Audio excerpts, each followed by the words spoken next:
Notre Dame cannot afford to sleepwalk into this Navy game like they did last week against Boston College, but I'm confident the Irish will be ready to go this time around. I'll explain why on today's mailbag. Plus, we'll analyze some key injury updates and discuss some very interesting transfer portal scenarios. That's all coming right up.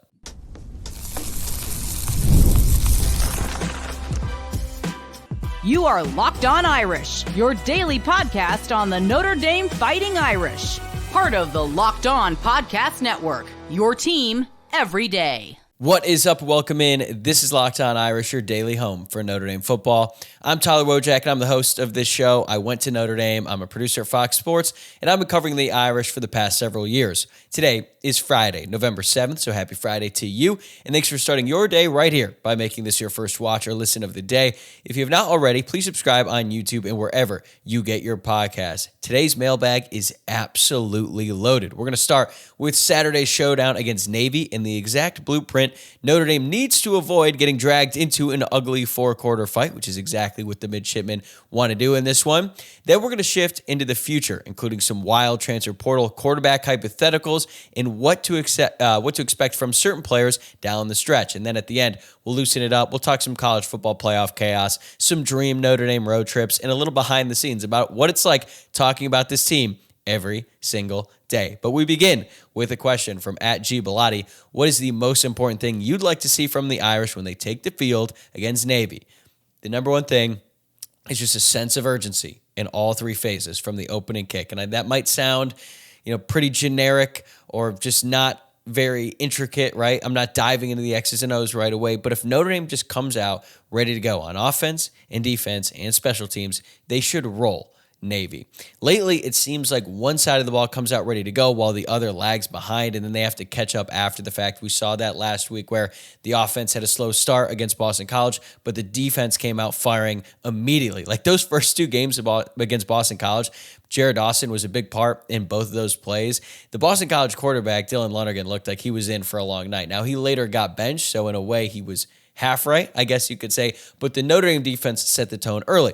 It was the opposite in the game against USC, where the defense took the field first. USC went right down the field and scored, but then the Notre Dame offense answered with the touchdown of their own in just two plays. That was all Jeremiah Love. So it feels like one side of the ball gets going and the other is just not ready, and then eventually they get to a point where they're both going, but it's a little bit too late in the game. It's forgivable against a team like USC, not against Boston College, and it's not against Navy either. So as a whole, Notre Dame needs to set the tone early, keep their foot on the gas. Special teams, when they have a chance to go out there, don't screw it up like they have been doing a lot lately.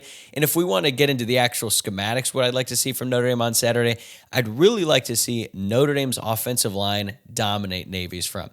Because the offensive line dominated USC, but USC was playing in a light box for most of that game. They were selling out to stop the pass. Now, why do they do that in absolutely dreadful conditions? I don't really know, but it looks like the weather conditions on Saturday are going to be very bad once again. I'm talking low temps. I'm talking heavy rain.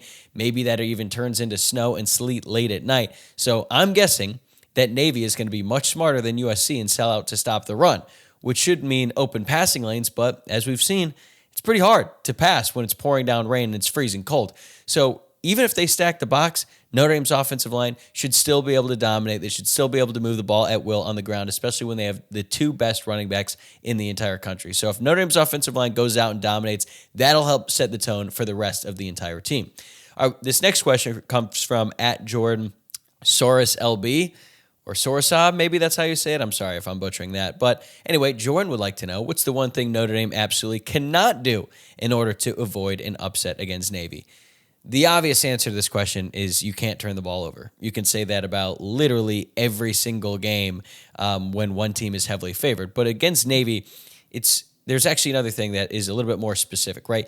You absolutely cannot have 3 and outs on offense against this Navy team because you're rarely going to force Navy into a 3 and out on the other side of the ball, just given the way that they move the ball, especially on first down. Like they're efficient. You might stop them and you might end up stopping them more often than not. But usually Navy is going to gash you for at least a first down or two on most drives. And they're going to try to keep the ball away from the Notre Dame offense as much as possible and try to bleed out the clock. It's exactly what Boston College did. And they actually had a lot of success doing it because they started out the second half with the ball.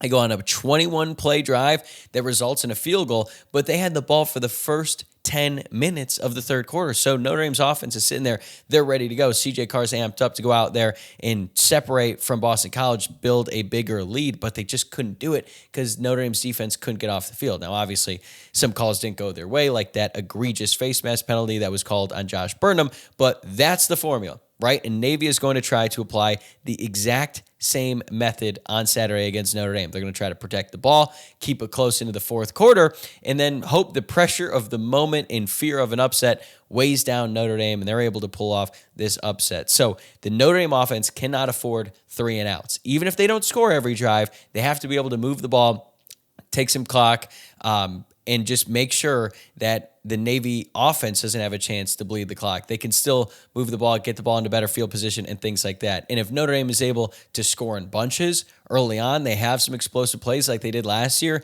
they take a 2, maybe 3 touchdown lead, then they're going to win going away because Navy's offense is not built to come from behind. So if Notre Dame's offense can go out there, they can be efficient, they can continue to move the ball like they've been doing in recent games, I think they're going to be just fine.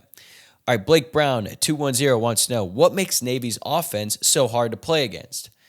The obvious answer is it's unlike anything that you're going to see all year long. So the rules are different for the entire defense, right? Like what you practice week in and week out, yeah, you're going to deal with different offenses, different schemes as the season goes along, but there's a lot of basic principles of defense that you are going to follow. But when you're playing Navy, a lot of those rules go out the window. And back in the day, the Navy of old, when they ran the true flex bone and they were just trying to run the wing tee and then hit you with a fullback dive and then the sweeps and the quarterback runs and all of that stuff, like kind of what we grew up watching when Notre Dame would take on Navy. They've changed a lot, okay? But they still like to run a lot of triple option principles.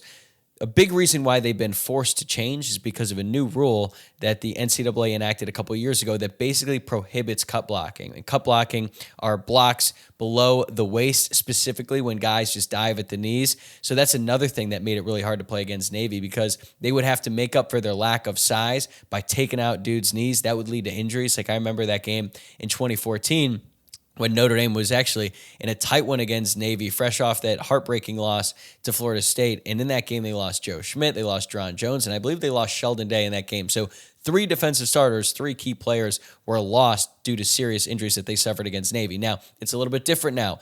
The rules don't allow them to do that, so Navy had to change their offense accordingly. You can't just stack the box and cut block people to death. So they spread it out a little bit more. They run out of the shotgun, but still there's a lot of triple option concepts that you have to take into account. And there's just so many different things you have to account for on any given play when you run the triple option. You got to focus on the fullback dive because they're going to test it every single time. They might give it to them. They might not, but that's always an option.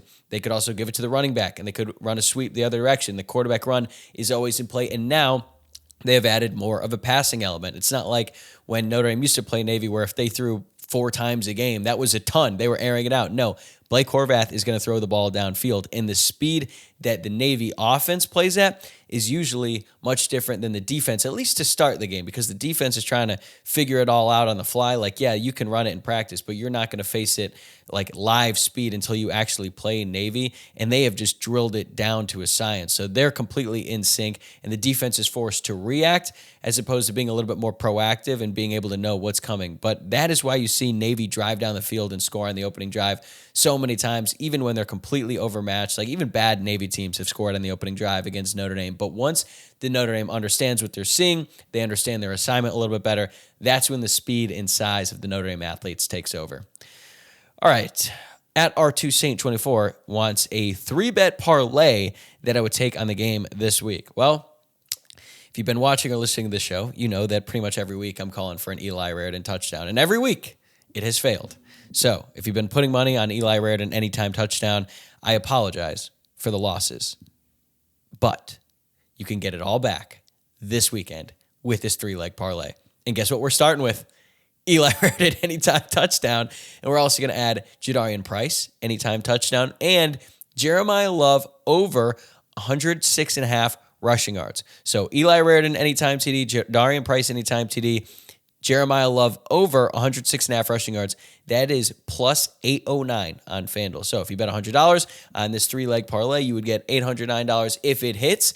So something to consider, but we are going down with the ship. Eli Raridon needs to get in the end zone. Navy is really bad at defending the tight end. I think it's going to be the week. I think Jadarian Price is a nice little bounce back game, and Jeremiah Love is one of the best players in the country. I think he's going to get over 106.5 rushing yards.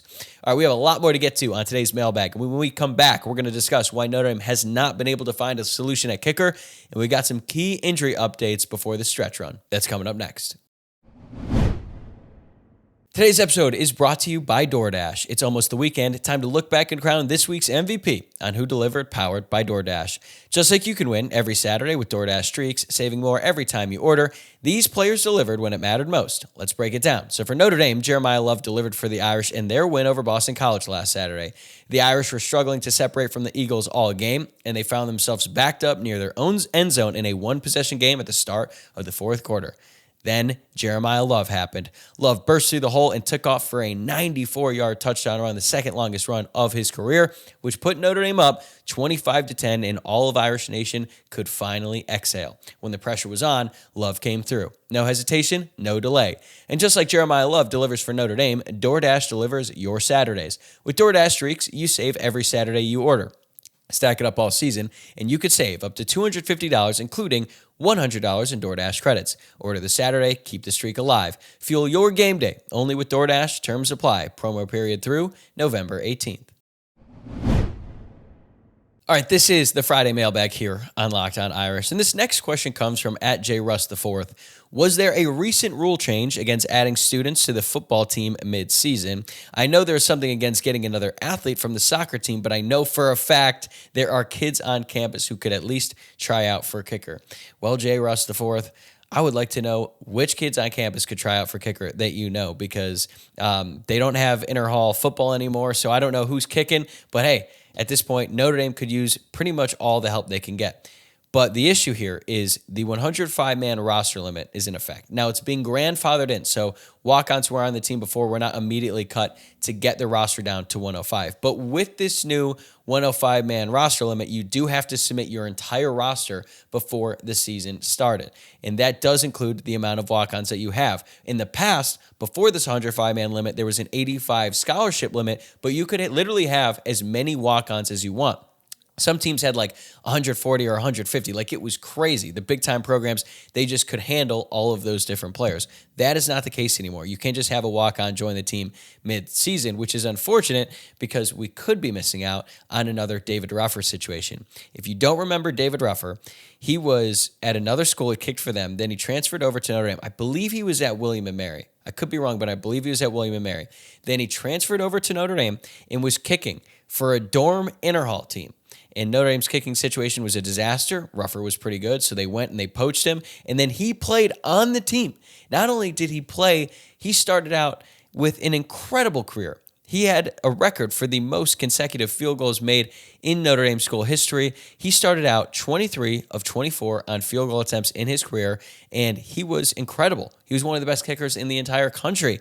But then 2011, the wheels kind of came off. In 2010, he was automatic. In 2011, he went 10 of 16. So to me, that's more evidence that kicking is mostly mental. And when these guys start missing, it usually starts to result in more misses. And right now, it looks like Notre Dame is going to go with a true freshman, Eric Schmidt. I said on this show yesterday in the Navy preview, they should just roll with Noah Burnett. He is the guy they added in the portal from North Carolina. He had been their starting kicker for the previous 4 seasons.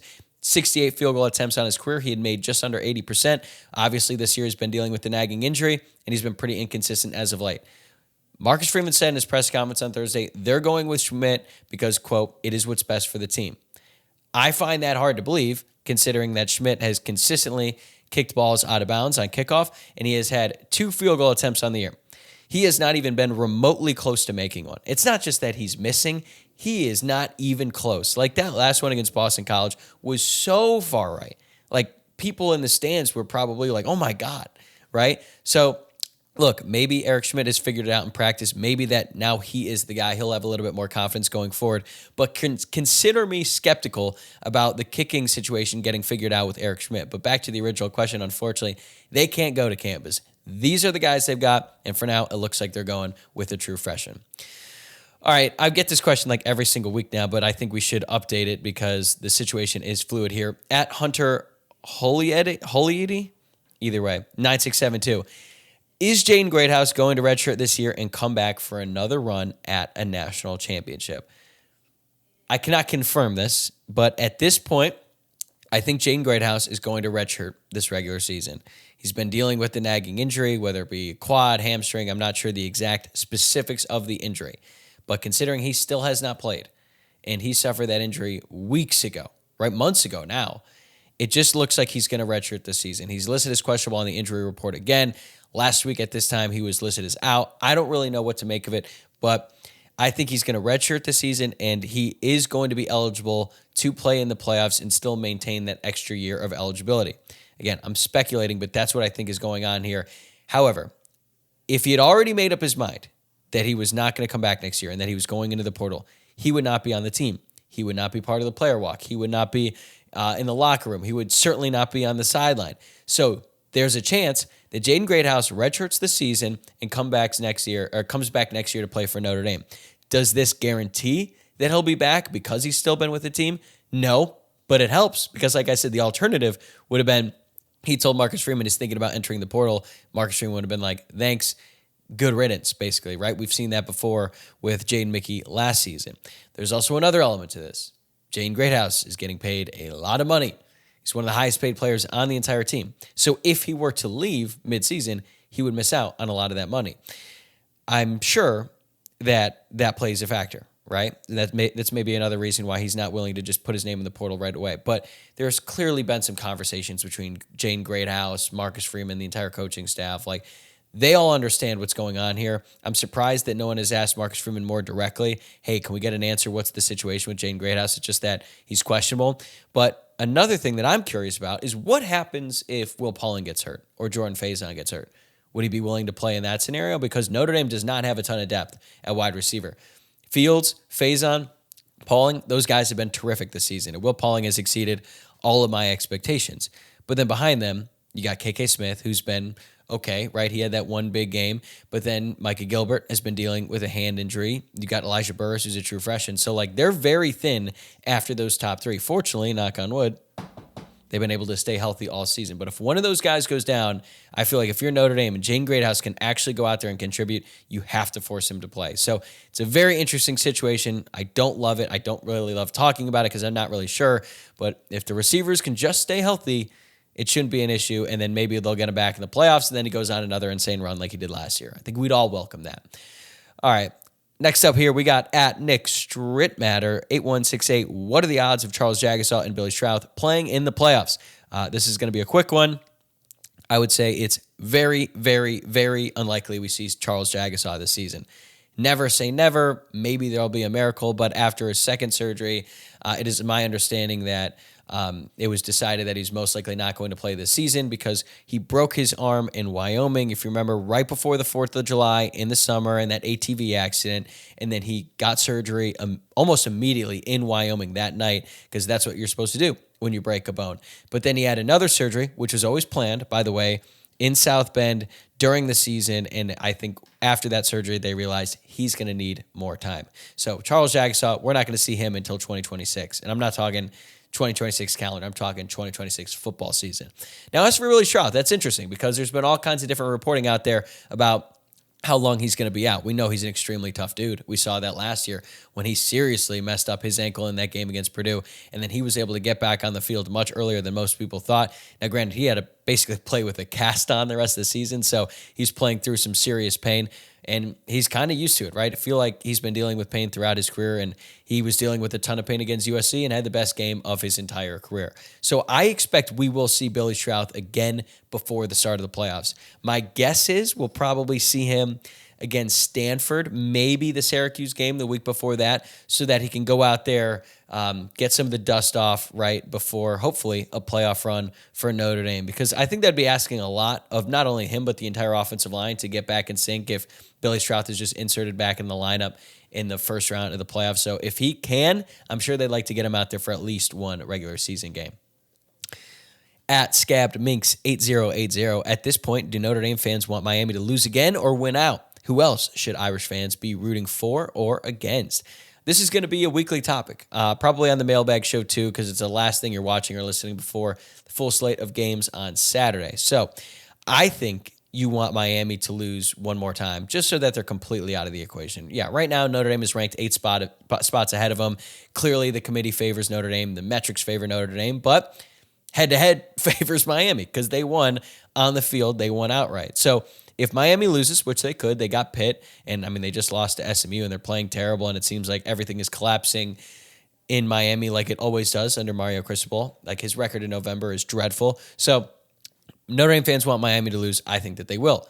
Notre Dame fans want Texas A&M to keep winning, and I also think they will. You also want Texas and Oklahoma to drop another game, right? Because if Texas goes out there and they beat Georgia on the road, and then they capitalize on that home game against Texas A&M, like, Texas is absolutely going to jump Notre Dame because they should, right? And I wonder if Texas goes out there, let's say they beat Georgia, but then lose a tight one to Texas A&M, who is one of the top 3 teams in the country. Like, would the committee really drop Texas out of the playoff when they're beating Georgia, and then they're losing, a close one to Texas A&M, who might end up winning the SEC championship? Like, that is an interesting question, right? Like, how much would they value a 3-loss SEC team? There's so many different scenarios we could play out here. I don't want to spend the entire show doing that, but you definitely want Texas A&M to keep winning, and it'd be nice if Texas and Oklahoma both dropped a game, maybe even 2, and they both have gauntlets down the stretch here, so it's very possible. It would also be nice if Virginia and Georgia Tech lost another game. I'm almost certain Virginia will at some point. Like, they have been playing with fire all season long. They should have lost to a terrible North Carolina team. Their big signature win was against Florida State, and now we realize that's not that good of a win either. So it really comes down to one bid for the ACC and one bid for the Big 12. That would be ideal for Notre Dame. I mean, Louisville's in the mix as well. They could easily drop a game here down the stretch. I think the Big 10 is probably getting 3 teams no matter what: Ohio State, Indiana, and Oregon. Oregon could lose this weekend to Iowa. I've been saying that all week, but still, even if they lose it, I think Oregon would find a way in. SEC is probably going to have 4 or 5 teams. BYU is interesting because they're undefeated, but they're also big underdogs on the road against Texas Tech. I'm really looking forward to that game on Saturday. I don't think the committee has a ton of respect for them, to be honest with you. So they seem to really value Notre Dame, and that's a good thing, right? As long as they keep winning, as long as they take care of business, then they're going to be a good position. They have a great opportunity to go out there and beat a 7-1 Navy team, who unfortunately is not ranked, but then they will have a ranked matchup on the road against Pitt. So if they go out and they dominate both those teams, Notre Dame is going to be just fine. But as it pertains to BYU, isn't it crazy that Bear Bachmeier is their starting quarterback as a true freshman? And in case you forgot, or in case you didn't know, Notre Dame was recruiting Bear Bachmeier and Deuce Knight to be their quarterback in the class of 2024. I think Bear Bachmeier was ready to commit to Notre Dame, but then Deuce Knight committed right before him. And Notre Dame decided to go with Deuce Knight in that class. Felt like the smart move for a really long time. Deuce Knight, extremely talented, has all the tools you would want out of a quarterback. And the Irish went all in on him. And for a while, that looked like the right decision. But then Deuce Knight started flirting with Auburn, and that flirtation developed into a commitment, and Deuce Knight flipped from Notre Dame to Auburn, and he has been riding the bench all season long behind Jackson Arnold, who has been terrible. Bachmeier, meanwhile, is undefeated as the starting quarterback for BYU. So why am I talking about this right now? Because what is the future of Deuce Knight? Is there a chance that he comes back to Notre Dame? Let's talk about that right after this. Today's episode is brought to you by Supply House. When the opening whistle blows on a new repair, get your crew moving forward with Supply House. Order today and see parts on your doorstep tomorrow. Over 280,000 plumbing, HVAC, and electrical items from the most trusted brands in the business. Their real-time inventory and honest lead times keep you from punting projects, while their industry-leading customer service always has your blind side covered. Need parts fast for a project? Supply House is next-day delivery. Talk about a game changer. The Part Finder tools and 3D schematics can save you hours on jobs where every detail matters. Their Trademaster perks like priority shipping and dedicated support make the whole process smoother. Join the free Trademaster program today and score serious perks like priority shipping, lower prices, and a dedicated support line. Visit supplyhouse.com to sign up for free and use promo code SHCollege5 for 5% off your first order. That's supplyhouse.com. Real people, real service. We've got 3 more questions left in the Friday mailbag this week as the Irish prepare to take on Navy. But we just talked about Deuce Knight, and we are going to continue talking about him because we got 2 questions this week about the former Notre Dame commit. At Irish Friars Cubbies 26.2 and at Mitch Matt Irish both asked about him. Some tongue twisters there, but I think I nailed it, unlike a couple of the other usernames earlier in the show. But they both asked relatively the same question. Would Notre Dame take Deuce Knight in the transfer portal? Kenny Minchie is likely gone, and Blake Hebert is probably not an ideal backup as a redshirt freshman. Knight could take the Dante Moore route, back up CJ Carr for a year, and then take over as a junior. Now, the Dante Moore route that he's referring to is Dante Moore was committed to Oregon, right? Then he flipped to UCLA, started as a true freshman with the Bruins under Chip Kelly, and had a rough go of it, right? He was really bad during that year, was throwing pick sixes left and right, got benched. And then they had another transfer who ended up being their starter. After the year, Dante Moore left. He transferred back to Oregon, which is where he was originally committed, and decided he was going to sit out basically in redshirt as a sophomore in his second season, and he was going to sit behind Dylan Gabriel, and then he would come in and be the starter in his third season. We're seeing it now. He's been having a really good year. So, would Notre Dame be willing to take Deuce Knight if Deuce Knight wanted to come to Notre Dame? I would say 100% yes. Is Deuce Knight going to go to Notre Dame? Absolutely not, okay? Deuce Knight is going to get a big-time bag, and he's going to start next year somewhere. It might be Auburn, sure.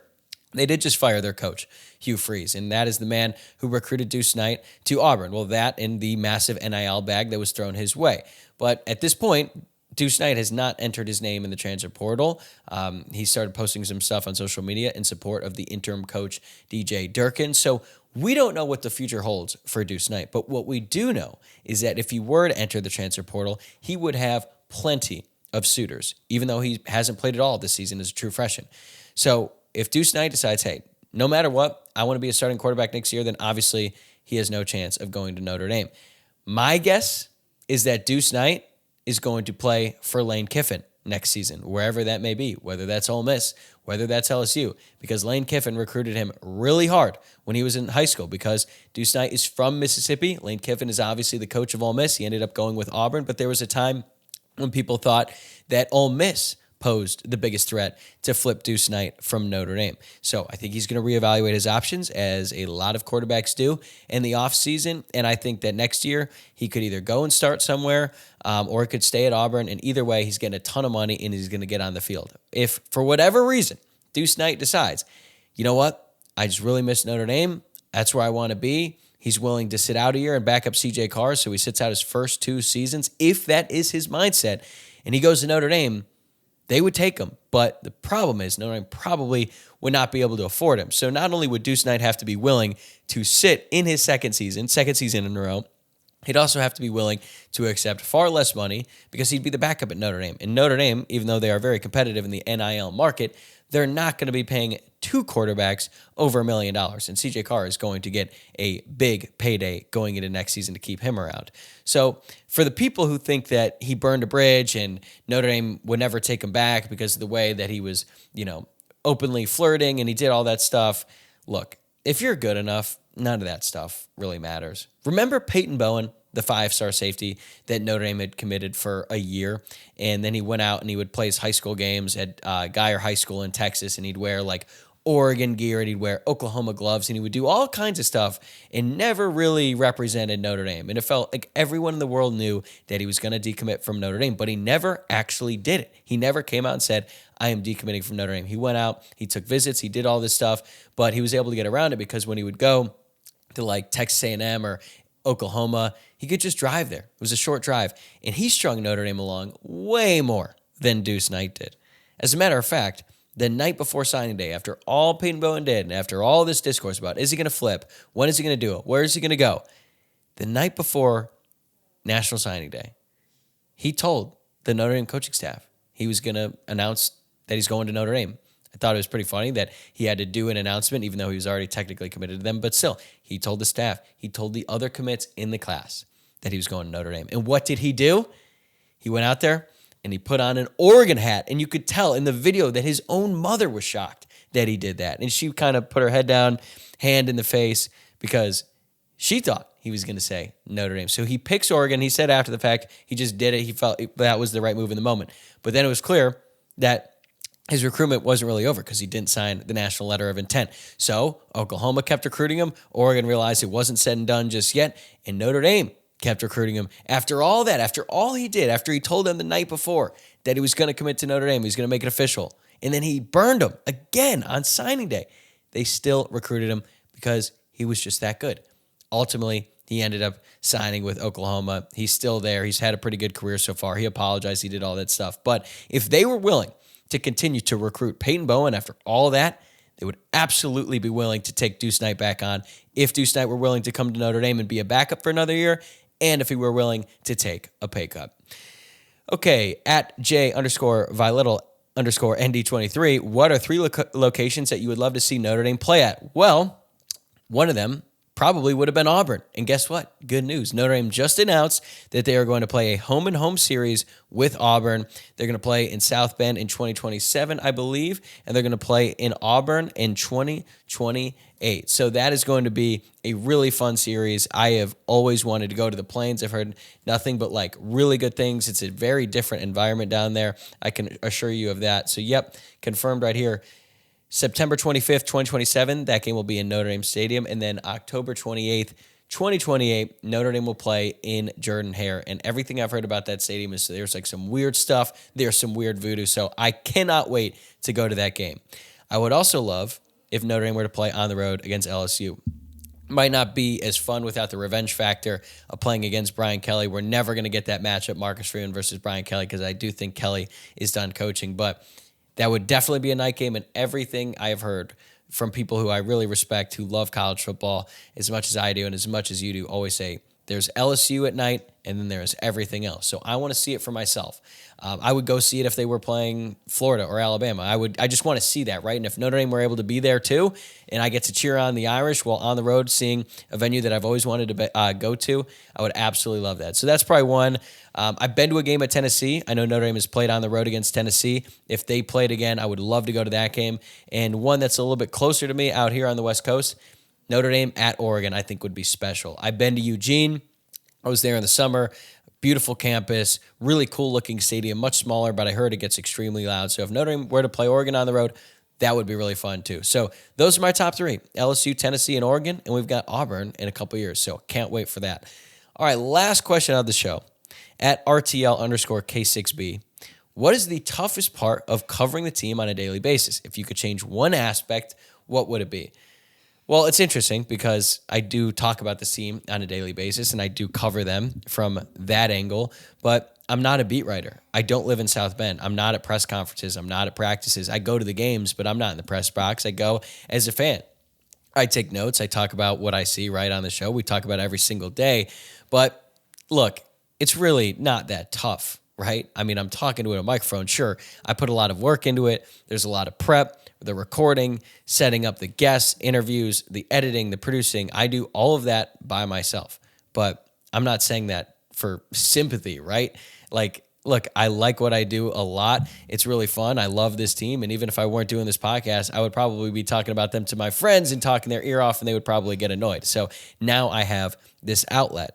I would say if I could change anything, I just wish I could spend more time, right? Because I have a day job at Fox, and I care about that job a lot. And those two things can't intersect. I have to give the Fox job all the attention that it deserves when I'm there, and I have to give this job all the attention that it deserves when I'm home. So during the season, it's long days, it's late nights, working at Fox all day, then I come home, make dinner, and then do the pod all night so that it's ready for you the next morning. So it's really enjoyable in a lot of ways. I love doing the show. I love the community that we've been able to build over here. And I would say the toughest part, honestly, is just trying to get through this summer.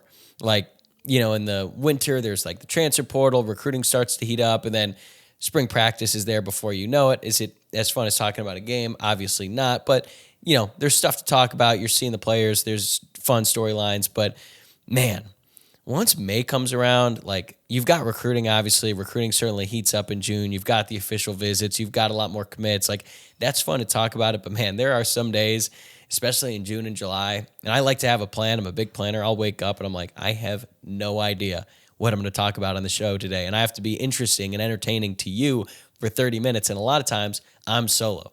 And that can be really daunting. Sometimes I think it forces me to be creative, and those end up being some really fun shows. Other times I'm just like in my own head about it, and I'm like, did anyone like that? Am I just talking about the same thing over and over and over? Is this getting redundant? So I don't love that part, but look, it's a job. Every job has its pros and cons, and I think that I have an unbelievable job that I love doing, talking about this team, and it has been an absolute blessing. I've been doing it a little over 2.5 years now, and I've really enjoyed my time. So we've got a lot more fun stuff to do, a lot more games to talk about, a lot more games to preview, and hopefully a college football playoff run down the stretch. But that is going to do it for me today. Thanks again for making Locked On Irish your first watch or listen of the day. And thank you for tuning in all week long. But before you head out and get started on your weekend, please subscribe to the YouTube channel or the podcast, like the video, or rate and review the show wherever you may be listening. It really helps more Notre Dame fans find the show. And who wouldn't want that, right? Unfortunately, I will not be able to do an instant reaction episode following the game on Saturday night, but Sunday Night Live is back. 8 p.m. Eastern this Sunday night. We always go live in between the afternoon slate of NFL games and the primetime game on NBC. So we're going to react to the Navy game. We're going to talk about the entire college football weekend and the potential college football playoff implications as it relates to Notre Dame. I'm going to take your questions live in the chat. Wasn't able to do it last week. I missed it. Sunday Night Live has been a new thing we've been doing on the show this fall. It's been a lot of fun. So make sure you tune into that on Sunday. Till then, have a great weekend. Enjoy the game and go Irish.